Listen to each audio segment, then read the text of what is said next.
আমি নিজ চোখে দেখছি কোটি কোটি টাকার মালিক, বউ থাকে ঢাকা, বেড়া থাকে কুমিল্লা, বেড়া ছাদের উপরে বইয়া সারা রাত গিটার বাজায়, গিটার আর বিড়ি, আমার চোখে। আর তুমি ঠিক কোন লাগতো না, আমি দেখছি বলে ঠিক কিতা আবার ঠিকের কিতা আবার সারা রাত গিটার বাজায় আর বিড়ি, একটার পর একটা সিগারেট খায় আর গান গায়। গান তো না, গানের জাত না, কোন লাইনের কোন সুন্দর বলতে কিচ্ছু নেই। নাউজুবিল্লাহ।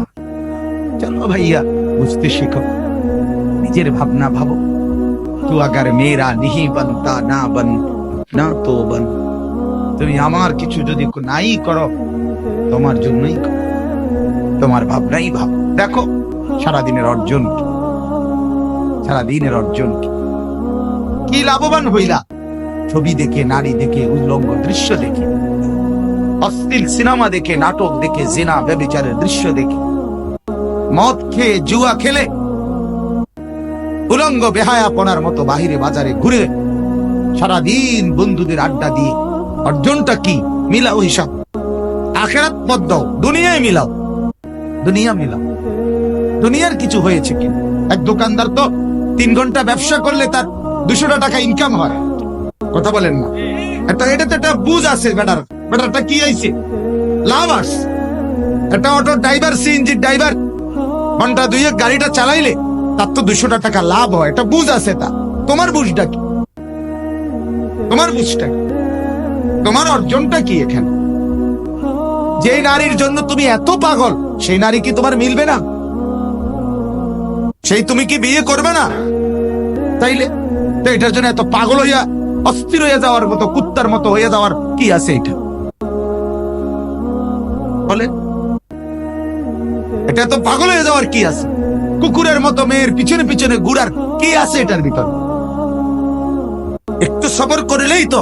আল্লাহ তাআলা কোরআনে বলছেন, আমি যাকে বানিয়েছি তার জন্য তার স্ত্রীকে, আল্লাহ বলেন আমার কুদরতের নিদর্শন, আমি আল্লাহ প্রত্যেক পুরুষের জন্য তার স্ত্রীকেও তার দেহের অঙ্গ থেকে আমি বানায় রাখছি। এতো কোরআনের আয়াত, কোরআনের আয়াত।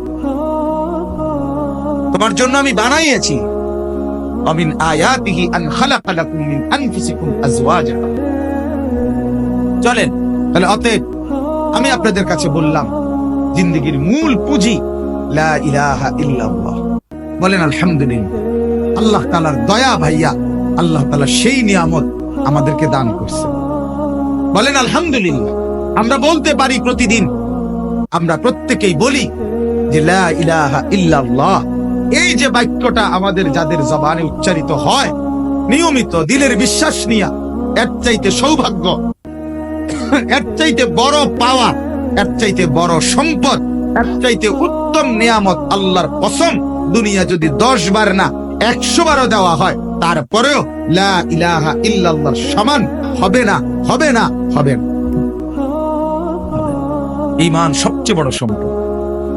ওয়া আসবাগা আলাইকুম নিআমাহু যাহিরাতাও ওয়া বাতিনা। আল্লাহ তাআলা কোরআনে বলেন, আমার বান্দাদের উপরে আমি নিয়ামত প্রকাশ্যে এবং গোপনে একদম পূর্ণ করে দিয়েছি, পূর্ণ করে দিয়েছি। এইখানে তাফসীরের মধ্যে লেখছে ইমাম মুজাহিদ, বাইরের মাইক বন্ধ করেন, ইমাম মুজাহিদ রাহমাতুল্লাহি আলাইহি বললেন যে এই বাক্যের অর্থ হইল কওলু লা ইলাহা ইল্লাল্লাহ। ঈমান আল্লাহ তাআলা যাকে দিবেন সেই একমাত্র বলতে পারে যে আল্লাহ তাকে সব নিয়ামত একবারে কমপ্লিট করে দিছে। বুঝেন নাই কথাটা? ঈমান পাইছে যে, কালেমা পেয়েছে যে, লা ইলাহা ইল্লাল্লাহর দৌলত যে পাইছে, সেই আল্লাহর সমস্ত নিয়ামত পরিপূর্ণ পাইছে।